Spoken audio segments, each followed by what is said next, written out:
नमस्कार, स्वागत है आपका इंडिया न्यूज 28 में। ये बात करते हैं मध्य प्रदेश की कुछ खास खबरों की।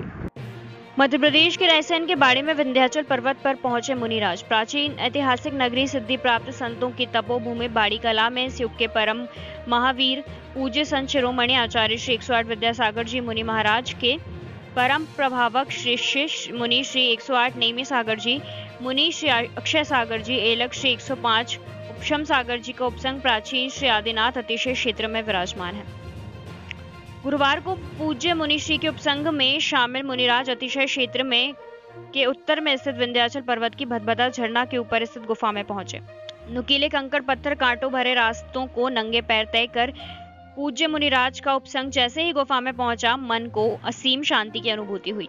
बाड़ी कला अतिशय क्षेत्र के उत्तर में स्थित विंध्याचल पर्वत पर भदभदा के ऊपर दो गुफाएं हैं, एक छोटी दूसरी बड़ी गुफा। दोनों में आज से लगभग 60 साल पहले महातपस्वी पूज्य दिगंबर मुनिराज सहजानंद जी मुनिराज ने घोर तपस्या की थी।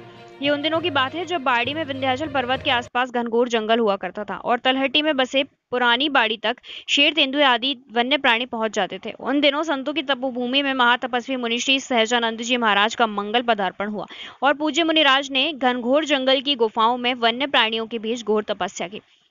जब पूज्य मुनिराज सहजानंद जी अंदर तपस्या में लीन रहते थे, तब अक्सर गुफा के बाहर शेर, शेरनी यानी वनराज गुफा के बाहर पहरा देते थे।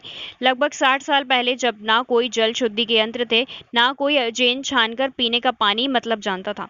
बाड़ी अति प्राचीन धार्मिक नगरी है। यहाँ एक और श्री 1008 श्री आदिनाथ दिगंबर जैन अतिशय क्षेत्र है, तो वहीं दूसरी ओर अयोध्या के खाकी संप्रदाय के महातपस्वी ऋषियों का खाकी अखाड़ा, श्री राम जानकी मंदिर और घोर तपस्या से अग्नि रूप में दर्शन कर महंत भगवान दास जी द्वारा स्थापित मां हिंगलाज उपशक्ति पीठ भी है, जहां से 108 मंदिरों का संचालन होता था और यह महामंडलेश्वर गादी थी।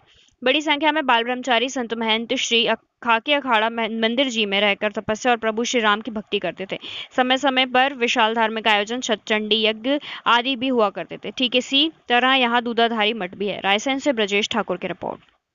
महाराज जी के परम प्रभावक शिष्य मुनि श्री अक्षय सागर जी महाराज, मुनि श्री नेमी सागर जी महाराज, तिलक श्री उपसम सागर जी महाराज ससंग तीर्थ क्षेत्र बाड़ी आदिनाथ भगवान के मंदिर के दर्शन करके यहाँ पर आचार्य भगवान श्री विद्यासागर महाराज जी का 54वां दीक्षा दिवस समारोह मनाया गया।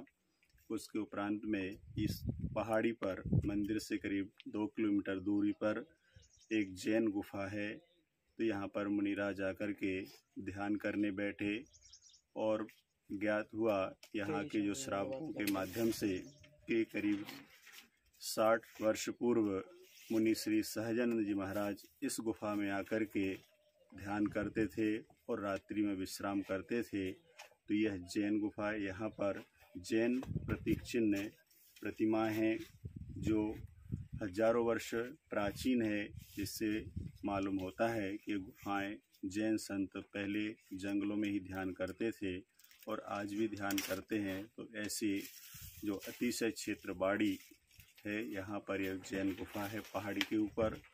तो यहाँ पर आज भी मुनिराज आकर के ध्यान करते हैं और भविष्य में भी आने वाले जो भी साधु संत हैं वो आकर भी यहाँ ध्यान करेंगे, क्योंकि यह गुफा तपस्या के लिए निसर्ग ने ही बनाई हुई ऐसी गुफा है। ये कोई बनाने वाला नहीं था, पर एक कृत्रिम जिसको हम बोलते हैं और अकृत्रिम, तो अकृत्रिम मतलब नैसर्गिक बनाई हुई पहाड़ों में जो गुफाएं होती, बड़ी बड़ी शिलाएं, तो उनमें ये गुफाएं तैयार होती हैं और यहाँ पर मुनिराज ध्यान करते हैं। बरसात में 4 महीने जहाँ एक स्थान पर रहते हैं, वहाँ पर ध्यान करते हैं मुनिराज। और सभी लोग आकर के इस गुफा में जो प्रतिमा है यहाँ के दर्शन कर सकते हैं, ध्यान करने के लिए बैठ सकते हैं। सभी लोग आएँ और अतिशय क्षेत्र बाड़ी में दर्शन करें।